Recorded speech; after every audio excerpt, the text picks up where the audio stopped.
얼마 전까지 뭐 그런 이야기들 많았죠. 뭐 비투족 채무 탕감해준다, 취약 차주에 대해서 하는 거다 라고 뭐 정부에서는 계속 이야기를 하고 있는데, 뭐 취약 차주들 탕감해준다, 채무를 탕감해준다고 해도 비투족이 안 죽는 거냐? 아니죠. 죽었는데 좀 덜 아프게 죽는 거죠. 화형 당할 거 참수형 정도로 끝나는, 덜 아프게 죽는 정도죠. 그러니까 실질적으로 진짜 비투족들이 살아나려면 뭐가 돼야 돼요? 내가 투자해 놓은 자산 가격이 올라야 한다. 그런데 B2에서 대부분 죽었다 하는 비투족들의 주요 자산은 주식 아니면 코인이었죠. 그런데 요즘 주식하고 코인 시장이 심상치가 않다, 올라가고 있더라. 그러니까 이제 살아날 빚 볼 일이 있지 않겠느냐, 이런 이야기들이 슬금슬금 또 다시 흘러나오고 있죠. 그래서 보시면 지금 코스피가 계속 오르고 있다고 합니다. 어제 기사긴 한데 뭐 때문에 오른대요? 외국인들이 돌아오고 있더라. 그래서 올라간다. 사실 외국인들이 빠지니까 주식이 떨어지고 있고, 외국인이 빠지는 것, 외국인 투자가 빠지는 시장은 좋지 않다는 식으로 이야기를 하고 있죠. 여기서 다시 한번 이야기를 하지만 외국인 투자가 들어오고 외국인 투자가 빠져서, 투자가 들어오면 그만큼 경쟁력이 있다는 거고, 투자가 빠지면 그만큼 위험하다. 즉 주식은 투자다. 그런데 외국인들이 집을 사서 외국인 투기들 많이 들어오고 있다. 그런데 왜 부동산은 국내에서 하면 투자라고 그러냐? 이건 잠깐 짚고 넘어가야 되죠. 부동산은 투기가 맞습니다. 특히 시세 차익을 보는 경우는 노후 대비로 월세 정도 받는다, 여기까지 투기라고 하진 않겠다. 그런데 갭 투기에서 시세 차익 보고, 혹은 뭐 몸테크 해가지고 시세 차익으로 뭐 돈 벌겠다, 이게 투기가 아니다 라고 말하는 인간들은 외국인들한테 똑같이 이야기해라. 중국인들 투자하고 있으니까 오르는 거니까 중국인 투자를 유치해야 된다, 이런 식으로.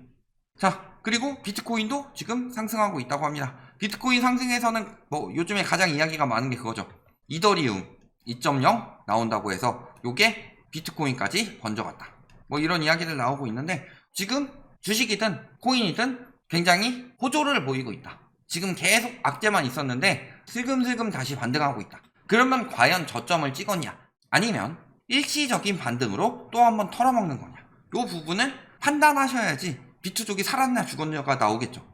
그 이유는 뭐래요? 강달러 진정세. 이 뭔 개소리야? 뭔 개소리죠? 강달러가 어떻게 진정이 됐죠? 미국에서 금리 동결하겠다, 혹은 인하하겠다 이야기 나왔나요? 아니면 혹은 양적 긴축 멈춘다든가 양적 완화하겠다, 이런 이야기 나왔나요? 그래야 강달러가 멈추는 거지. 강달러가 진정돼서 주식 가상화폐 시장에 훈풍이 분다. 가상화폐는 우리나라에서만 되는 건 아니죠. 그리고 주식 같은 경우도 외국인들이 들어오니까 강달러가 진정이 되는 거죠. 달러가 늘어나니까. 달러가 국내에 늘어나게 되면 공급이 늘어나니까 가격이 떨어지고, 그러니까 강달러가 진정이 된 거죠. 외국인들이 들어와서 강달러가 진정이 된 거지, 강달러가 진정이 돼서 외국인들이 들어왔다, 말이 앞뒤가 다르죠. 강달러가 어떻게 진정이 됐느냐. 지금 물가가 9.1%가 나왔고요. 자이언트 스텝 한다고 지금 연준에서 이야기를 하고 있는데도 울트라 빅스텝 이야기가 조금씩 계속 흘러나오고 있을 정도로, 그 전에는 어땠어요? 한 달만 전으로 가볼까요? 자이언트 스텝이냐 빅스텝이냐를 고민하고 있었어요. 이게 6월 이렇게 고민하고 있었는데 7월에는 이렇게 고민하고 있어요. 강달러가 진정이 됐죠. 굉장히 진정이 됐습니다. 그래서 금리를 엄청나게 올려서 달러 가치를 더 올리려고 하고 있죠. 말도 안 되는 핑계다. 자, 그러면서 슬금슬금 B2 다시 늘었다. 금융당국의 B2 살리기가 자극했다. 그러면서 뭐라 그래요? 담보 비율을 140%에서 130%로 낮추면 묶여있는 돈의 일부가 조금 더 자유로워진다. 예를 들어서 내가 빌리는 돈의 140% 정도가 담보로 있어야 되는데 130%만 있어도 된다 라고 하면은 조금 더 빌릴 수 있겠죠. 그리고 반대 매매나 이런 것도 더 떨어져야 가능해지는 거겠죠. 그러면서 뭐 레버리지에 대한 두려움이 점점 사라지면서 신용 잔고가 늘기 시작했다. B2가 늘어나고 있다. 지금 우리나라의 가장 큰 문제를 한 가지만 찝어라. 그러면요, 강달러? 긴축? 물가? 아니에요. 우리나라의 가장 큰 문제는 가계부채예요. 아니, 미국에서 자이언트 스텝하고 울트라 빅스텝 한다는데 왜 우리나라는 한국은행에선 빅스텝밖에 안 해요? 가계부채 때문에. 터지면 욕 바가지로 먹으니까. 그래서 조금 더 장기적으로 길게 올리더라도 한 번에 미국처럼 확확 못 올리겠다, 이런 상황이죠. GDP 대비 가계부채가 세계 최고 수준인데. 그러니까 뭐 하고 있어요? 와가지고 문재인 정부는 맨날 시장 개입한다고 하더니 국가에서 시장 개입하고 있고, 금리를 억지로 낮추라고, 문재인 정부에서 집 사지 못하게 하려고 은행 가서 너네 금리 좀 올려라, 이런 이야기 한 적 있어요? 더 심한 시장 개입이 들어가고 있죠. 또 막 구제해준다고 하고 있고 억지로 고정금리로 바꿔주고 있고 정부에서 지원하고 있고 돈 풀고 있고 포퓰리즘 할 거 다 하고 있죠. 그래서 이거 만들고 있다. 가계부채가 가장 문제인데 가계부채의 위기를 엄중히 경고하고 정말 죽어가는 경우를 그때가 됐을 때 그것도 충분히 노력해도 도저히 안 되는 취약차주의 경우 살려준다. 나중에 이렇게 나오면 모를까. 지금 인제 시작인데 벌써부터 살려주겠다 이야기 나오니까 이렇게 되는 거 아니에요. 그러니까 정부에선 지금 부동산 가격 유지하고 기업들 돈 많이 벌게 하고 이런 것만 지금 혈안이 돼 있으니까 경제가 망가지는 게 보이지가 않는다. 미봉책만 쓰고 있는 거고 계속. B2 늘어나면 큰일 납니다. 지금 가계부채가 터지기 일보 직전이에요. 그래서 안 터지게 하려고 한국은행에서 슬금슬금 올리고 있는 거고. 그럼 B2 들어가면 좋은 시기냐? 글로벌 투자 고수들 뭐라 그래요? 주식 손절하고 있다. 반등해도 반짝일 것이다. 펀드 매니저들도 주식에서 돈을 빼고 있다. 경제 전망이 절망적이다. 주가가 올라가려면요, 기업이 성장을 하든가 유동성이 유입이 되든가 이게 돼야 되죠. 상황에 따라서 유동성이 축소가 되더라도 기업 성장이 더 크게 된다라고 하면 주가는 오를 수 있습니다.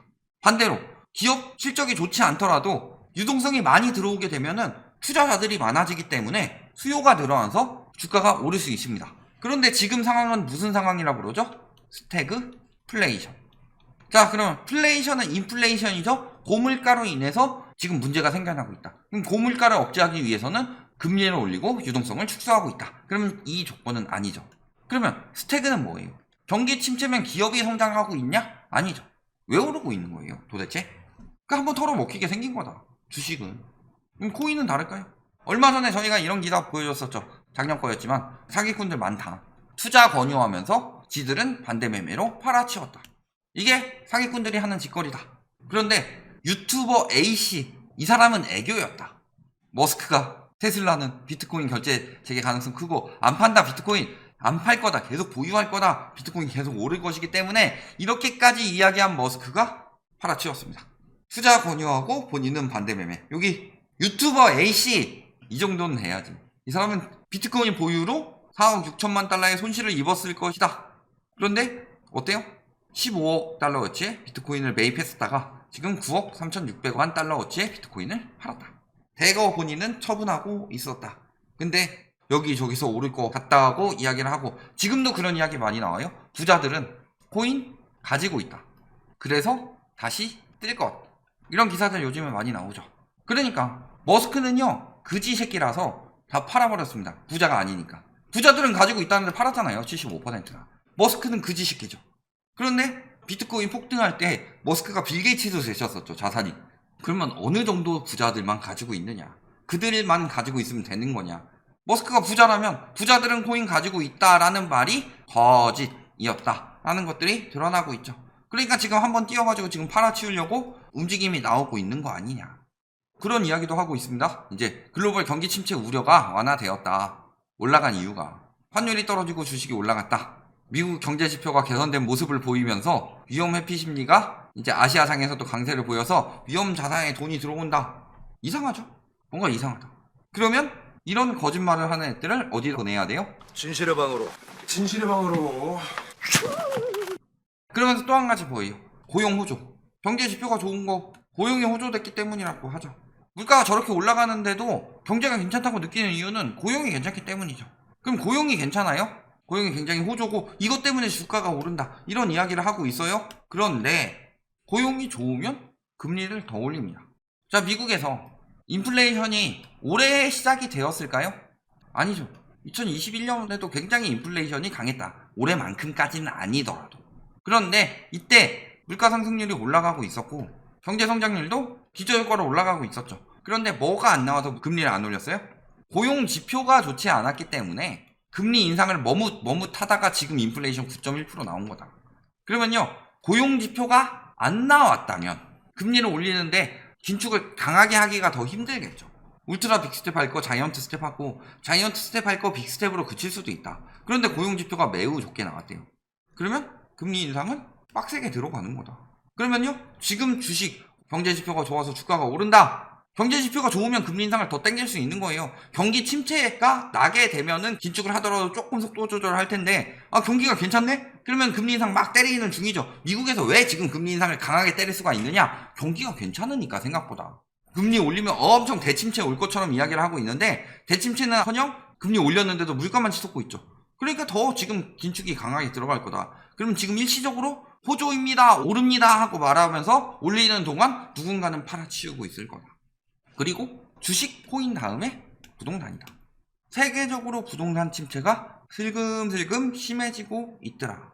결국에는 자산 거품이 생겼을 때는 인플레이션이 생기면은 이렇게 환경성이 좋은 자산부터 차근차근 박살나게 되어 있다. 부동산이 박살이 나지 않은 이유는 무엇 때문이다? 환금성이 좋지 않기 때문에. 그러니까 짧고 굵게 떨어지는 게 아니라 얇고 길게가 되지 않을 수도 있죠. 굵고 길게 떨어질 수도 있더라. 결론, 주식, 코인 올라요. 비투족들 빗볼까요? 지금이 오히려 전문가들이나 부자들이 띄워놓고 팔고 있는 거다. 그러면은 조금이라도 빨리 손절치는 게 낫죠. 그리고 저 말에 속아서 비투 더 늘어난다? 그러면요, 요 분을 다시 만날 수 있을 겁니다. 여기까지 말씀드리겠습니다.